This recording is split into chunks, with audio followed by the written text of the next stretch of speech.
What's going on, E-Nation fans? This is the Impress 48 here. Welcome back to another episode of Racing Topics. And this is episode number 70. No, I am not at my new house. I am, like I said before, I am staying at someone else's house until our new house is completely done. So yeah, and I do want to apologize for the lack of uploads, which was expected. A couple of things. Number one, I've been working a lot, like Monday, Tuesday, I think, then Thursday, Friday, Saturday, Sunday. So 6 of the last 7 days I've been working non-stop. Very, very busy. But here I am. Also, I've been working on Racing Stories episode 28 of Racing Stories. And the only hint I'll give you is that it is an IndyCar related episode. And that's all. And speaking of IndyCar, finally, the moment y'all been waiting for is the IndyCar what if idea that I thought about back in December. And back in December in the community post, I asked what are your IndyCar what ifs? And I've gotten a lot of good ones, and some of them are the same, but there are good ones. So I'm gonna take a look at that. The first what if is from C-Rad TV. He asked, what if Dan Wheldon didn't pass away at Las Vegas in 2011? Also, what if 2011 Vegas never happened? If Dan Wheldon did not die from Vegas, he would be in the Andretti Autosport car. He would have been Danica's replacement for the 2012 season. I think GoDaddy would still be the sponsor. I'm not sure. So, hypothetically, if Dan Wheldon was an Andretti Autosport, James Hinchcliffe will either be on a backmarker ride or non-IndyCar. I'm not sure about Hinch, but all I know is that Wheldon could have been in Andretti in 2012 because like 3 days before Vegas, the Vegas race, Andretti Autosport signed Wheldon. Wheldon signed a contract for Michael Andretti, and he could have been full time once again, but unfortunately that did not happen.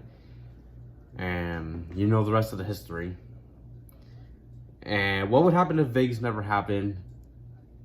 I think we could have had like a different oval track. I've had thoughts sometimes. What if Vegas was not the season finale in 2011?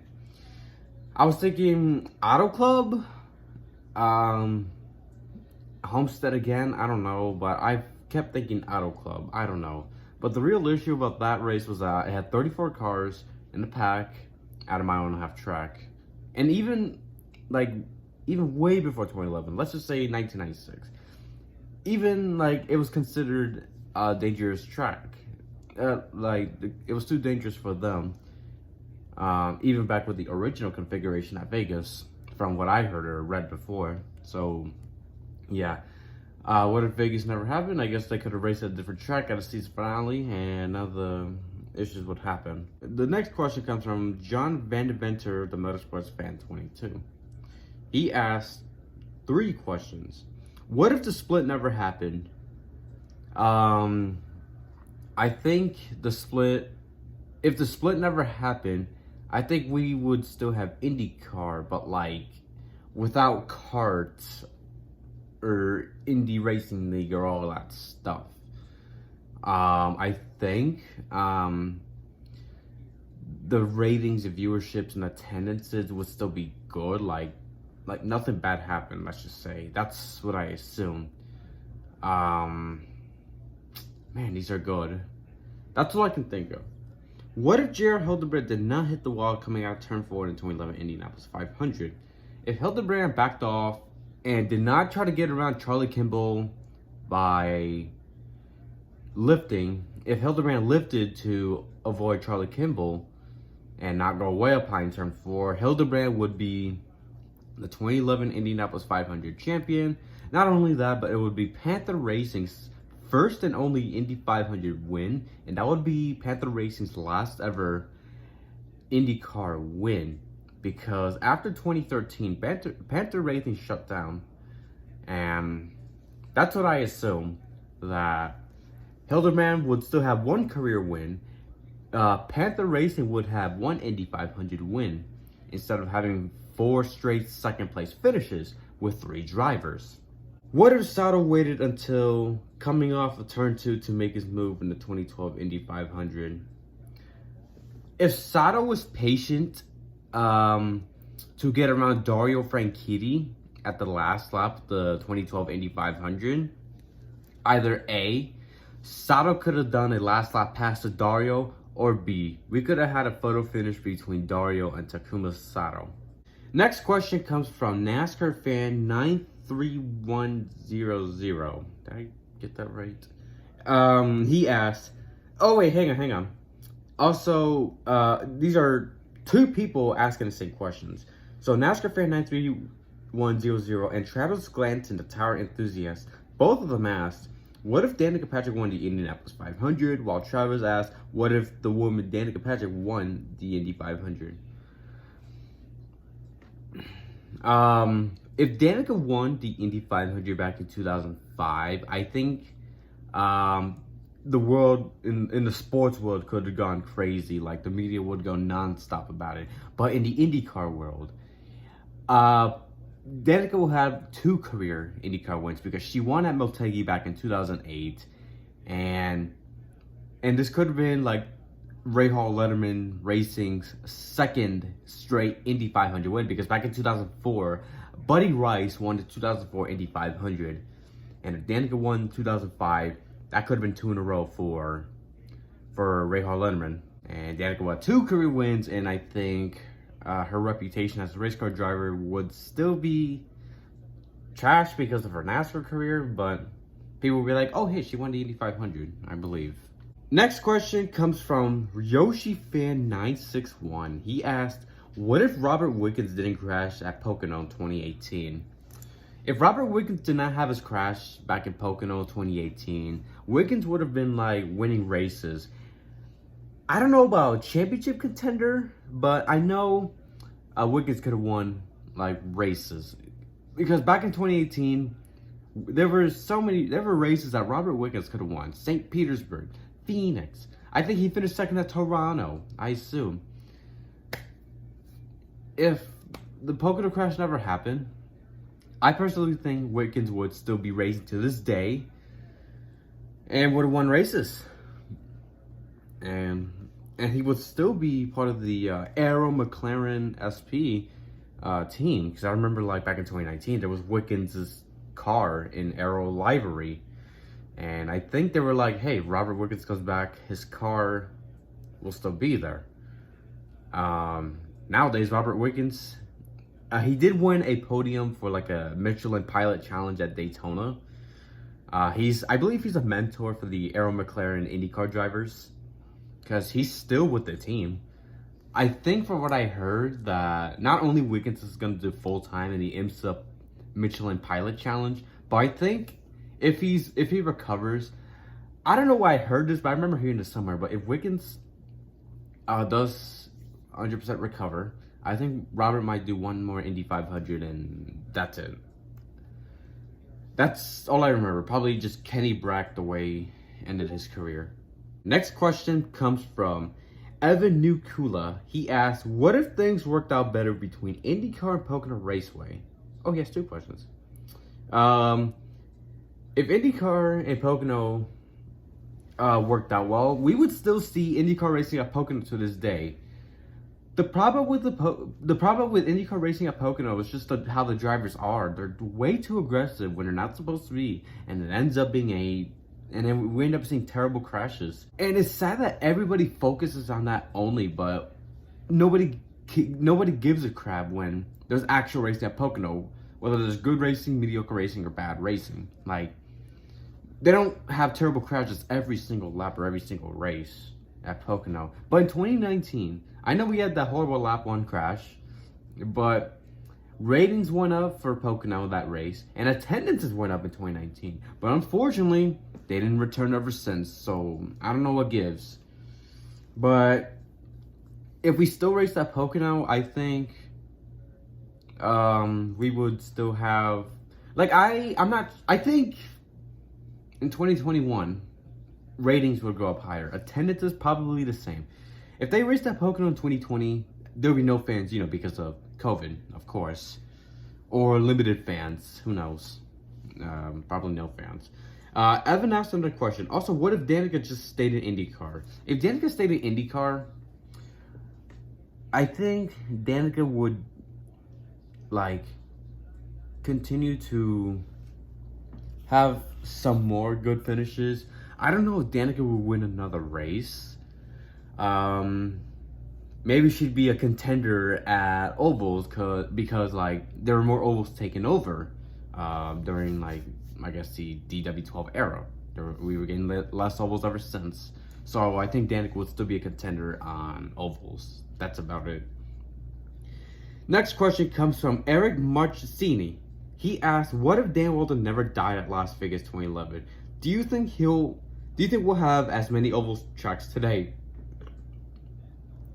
If Wheldon never had his fatal accident at Vegas, I think either way, even without the Vegas incident, I think we would lose some more ovals because during the IRL days, somewhere around the 2000s and even the early 2010s, not a lot of people showed up for the oval races, and I don't know how the ratings were for oval races, but if there's an oval racetrack that is not the Indianapolis Motor Speedway, chances are the attendances will not be as good. So even if Wheldon did not die, I think we would lose some ovals, I assume, and keep some. That's what I think. Hopefully we get more ovals in the future moving forward. Next question comes from Firelinks. He asked, "What if Rossi went for the move on the outside of Pagano into 3 at Indy 2019? If Rossi made the move on the outside of Pagano on the last lap, he would still lose momentum because I don't think you can make a move on the outside of the corners. The bottom works. So either way, Rossi would still lose. But what I think is that if Rossi was close enough to Pagano exiting turn 4, there would be some blocking, but I think we could have had a kind of photo finish between Pagano and Rossi. That's what I think. But if he tried to make a move in turn 3 and 4 on the outside, no, that's not gonna help him. Pagano will still win. Next question comes from Braden Simmons. He asked, "What if Greg Moore didn't race a Fontana? Would he have won in Indy 500?" Here's the thing. During the Fontana weekend in 1999, I believe it was after qualifying a practice, Greg Moore had a scooter accident. He was injured or something like that, but he wanted to still race either way. So that's another thing I guess not a lot of people remember. But yeah, if Greg Moore was not healthy enough to race at Fontana because of his injuries, he's not 100% better. He's not not good enough to race at Fontana because of the injuries. Yeah, I think Greg Moore would still be with us to this day. And would he win the Indy 500? Maybe. But I've heard that Greg Moore wanted to do Formula One, maybe some NASCAR races. Here's the thing. This is during the split. Hey, we don't know if Greg Moore wanted to do the IRL stuff while a bunch of people were going to IRL ditching Champ Car. So who knows? Would he have won the Indy 500? Who knows? Next question comes from Cito Brown. Oh, he's got 3 questions. Some of them, just to let you guys know, some of them are still the same questions. So I will still repeat them either way. Anyway, Cito asked, "What if Will Power won a championship in 2018? I think even before Portland, I don't know if he was I don't remember if he was close to be a champion. I know he was contending for the championship, but would he have won the 2018 championship? No. Scott Dixon would still win championship because Dixon, I think Dixon was just a better driver. Regardless of whatever happened at Sonoma, Rossi lost that. Dixon, Power were contenders. I don't know who. I think Newgarden was part of the championship? I'm not 100% sure, but I feel like Will Power will still not win a championship because Dixon just had a better season. But it depends because Power did win the Indy 500. That was one of the double point races. And at the time, Sonoma was a double point race. So I guess it could have been close between Dixon and Power. I could be wrong. Cito asked again, his second question asked, what if Danica Patrick never went to NASCAR and stayed in IndyCar? Like I said, Danica would be more of a contender on ovals. And her reputation as a race car driver would still be good, to be honest. And he asked again, what if Dan Wheldon survived Las Vegas 2011? Would he have won a championship in the future? If he survived that Vegas 2011, would he won a championship? Kinda, because the next year Ryan Hunter-Reay did win the 2012 IndyCar championship, but I think Wheldon would be a contender. Would he be a champion? Maybe like one more, I assume. But I've had thoughts that, hey, like at that time Wheldon had like 17 wins and Dixon had like 17 wins. So I've had thoughts like, hey, are we gonna see like a Scott Dixon and Dan Wheldon battle because both of them have like a bunch of like the same amount of wins and all that. But I'm not really sure. So I think he would be a championship contender, but winning the actual title, maybe one, I assume. Next question comes from Pedro A. Batista. He asked, what if Elio Castroneves won the 2017 Indy 500? Elio would have 5 wins. Next question comes from Epileptic Bumblebee. She asked, what if Greg Murphy... why am I getting mixed up with Greg Biffle? What if Greg Moore was still alive? Once again, I remember hearing that he was probably going to go to Formula One. Oh yeah, don't forget, he was going to be a Penske driver next year. So Greg Moore could have been like a Penske driver in 2000. I think he could have done Formula One, maybe some NASCAR races. For the Formula One stuff or NASCAR, again, I'm just going by what I heard. I'm not like, oh hey, yeah, that could have happened. He could have been a Penske driver, probably long terms. And yeah, his career could have been a lot more successful. Unfortunately, we'll never know.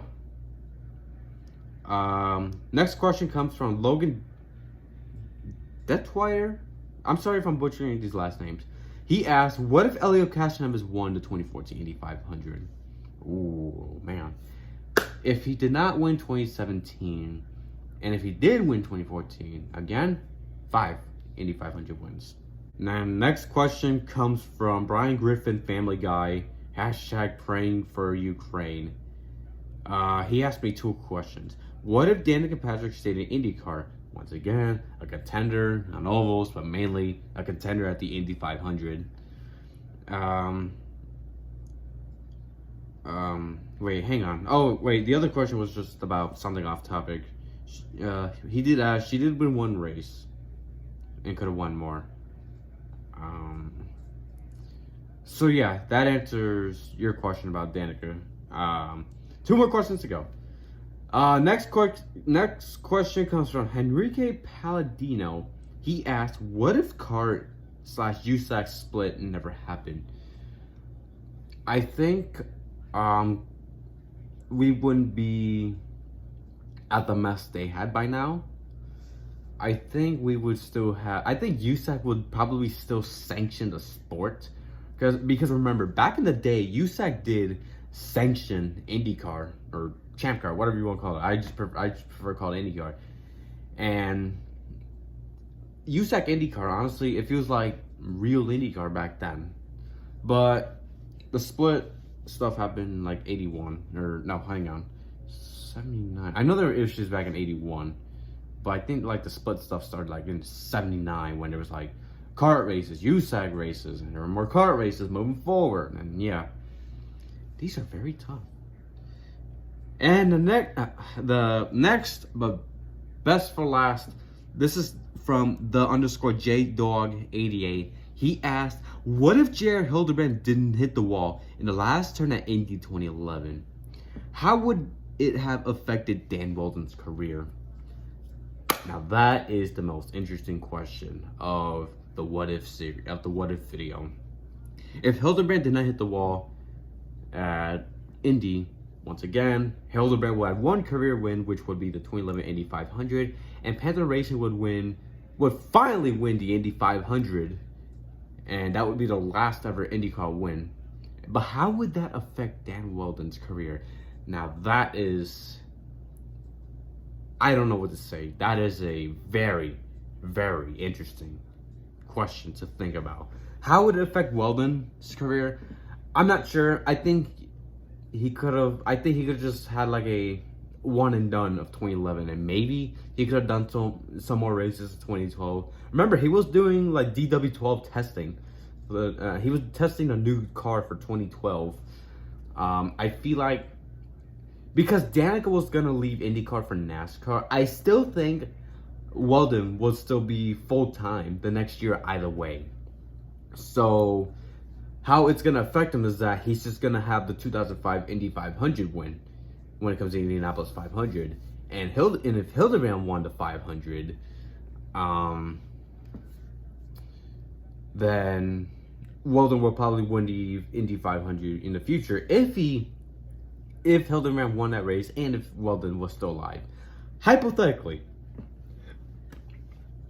So after 2 months of waiting, case closed. So that's gonna do it for another episode of Racing Topics. This was a very, very interesting video to do, and it's just so interesting to think about, like, hey, what could have been? You know, like in racing, that's how it is. What could have been? Like, everybody has stories in racing, no matter who you are. And there's like so many questions, like, hey, what could have happened? What if this didn't happen? What if this did happen? Like, it's so interesting to think about. Like, it's tough. It's really tough. Honestly, I think about, like, hey, what could have been for, like, literally anything in racing related ever, in any series. Man. But either way, this was a very interesting video to make. A long time coming. I do want to apologize for not making a what if IndyCar video sooner. Originally, I wanted to make this video before St. Petersburg, but we had to move, so yeah. And I decided to just do this. Since it's a good time during like our, not weird time, but like our something time while we're like waiting for our new house. So yeah, I just want to say thank you guys for your patience. Thank you guys so much for watching this episode of Racing Topics. Comment, like, and subscribe for more. Don't forget to turn on my YouTube notifications for more content. I just want to say thank you guys so much for supporting E Nation. This is the Impress 48 signing off. Goodbye, everybody.